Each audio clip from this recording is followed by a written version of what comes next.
नमस्कार, स्वागत है आप सभी को। आज की विषय है कार्तिक स्नान चातुर्मास की कहानी। एक बुढ़िया माई थी जो चातुर्मास में पुष्कर स्नान किया करती थी। उसके एक बेटा और बहू थे। सास ने बहू को फलाहार उपवास में खाने योग्य बनाने को कहा तो बहू ने खाली टिफिन ही रख दिया। बेटा माँ को पहुँचाने के लिए पुष्कर गया। रास्ते में माँ से बोला, माँ फलाहार कर लो। जहाँ पानी मिला वहीं फलाहार करने बैठ गई तो भगवान की कृपा से खाली टिफिन फलों से भर गया। माँ ने फलाहार कर लिया।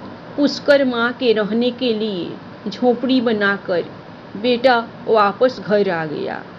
रात्रि में श्रावण मास आया और बोला, बुढ़िया माई दरवाजा खोल। तो बुढ़िया माई ने पूछा, आप कौन हैं? मैं श्रावण मास। बुढ़िया ने तुरंत दरवाजा खोल दिया। बुढ़िया माई ने शिव पार्वती की पूजा अर्चना की, बेलपत्र से अभिषेक किया। जाते समय श्रावण मास ने बुढ़िया माई को आशीर्वाद दिया और झोपड़ी की एक दीवार सोने की हो गई। भाद्रपद मास आया, उसने भी दरवाजा खोलने को कहा। बुढ़िया माई ने दरवाजा खोला तो सत्तू बनाकर कजरी तीज मनाई। भाद्रपद मास ने बुढ़िया माई को आशीर्वाद दिया और झोपड़ी की दूसरी दीवार भी सोने की हो गई। फिर आश्विन मास आया और उसने भी दरवाजा खोलने को कहा। बुढ़िया माई ने दरवाजा खोला। पितरों का तर्पण कर ब्राह्मण भोज कराकर श्राद्ध किया। नवरात्रि में माँ दुर्गा को खंड ज्योति जलाकर प्रसन्न किया। सत्य की विजय दिवस के रूप में बुराई का अंत की खुशी में दशहरा मनाया। आश्विन मास ने जाते समय प्रसन्न होकर तीसरी दीवार भी बहुमूल्य रत्नों से जड़ित कर दी और बुढ़िया माई को सदैव प्रसन्न रहने का आशीर्वाद दिया। इन सब के बाद कार्तिक मास आया, उसने भी दरवाजा खोलने को कहा। बुढ़िया माई ने दरवाजा खोला। अति प्रसन्न मन से कार्तिक स्नान किया। दीपदान कर दिवाली, गोधन पूजा, भैया दूज, गोपा अष्टमी, आंवला नवमी मनाई। कार्तिक मास ने जाते समय आशीर्वाद दिया और झोपड़ी के स्थान पर महल बन गया। बुढ़िया माई गरीबों की सेवा कर भजन कीर्तन में अपना समय व्यतीत करने लगी। बेटा अपनी माँ को लेने आया तो माँ और झोपड़ी को पहचान न सका तो पड़ोसियों से पूछा। उन्होंने बताया तो बेटा माँ के चरणों में गिरकर बोला, माँ घर चलो। सारे सामान के साथ घर ले आया।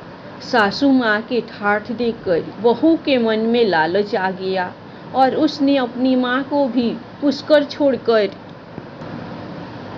आने को कहा तो उसका पति अपनी सास को भी पुष्कर छोड़ आया।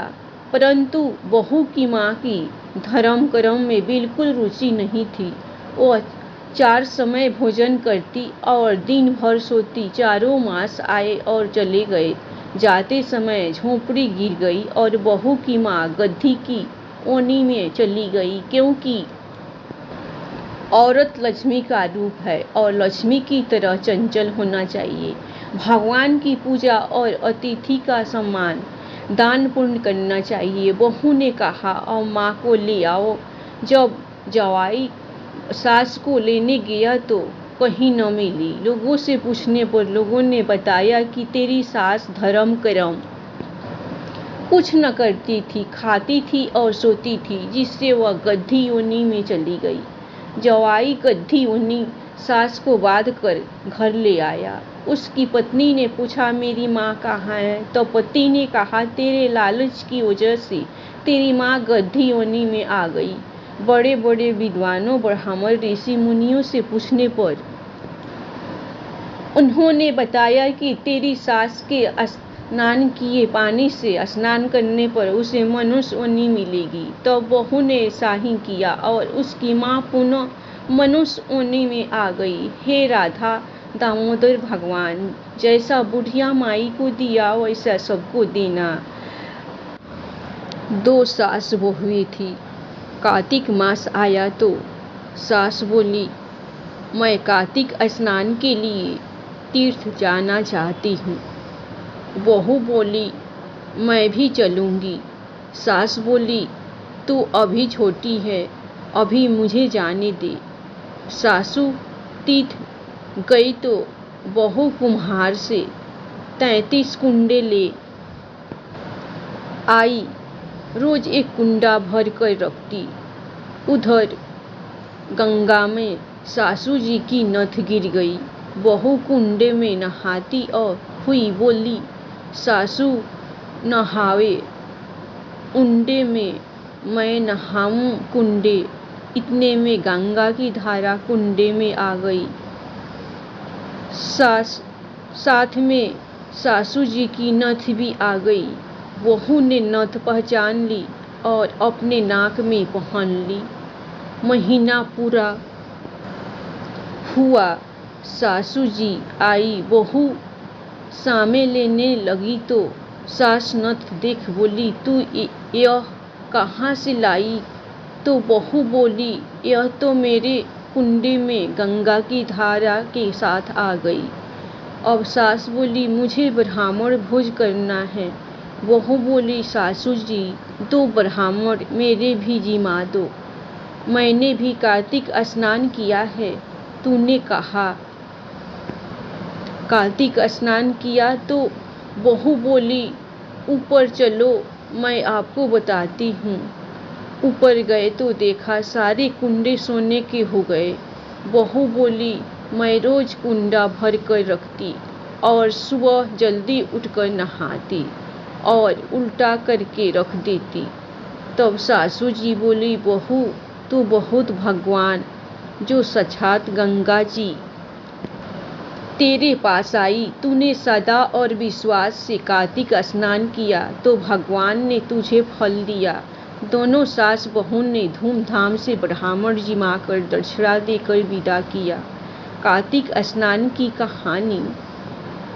एक भगवान जैसा सास बहू को दिया वैसा सबको देना। धन्यवाद। कार्तिक स्नान, कार्तिक चातुर्मास की कहानी आप लोगों को पसंद आई होगी तो आप लोग विष्णु जी के नाम पर लाइक सब्सक्राइब जरूर कीजिएगा। हमेशा खुश रहिए, अपना ख्याल रखिए। जय माँ विष्णु, जय माँ लक्ष्मी।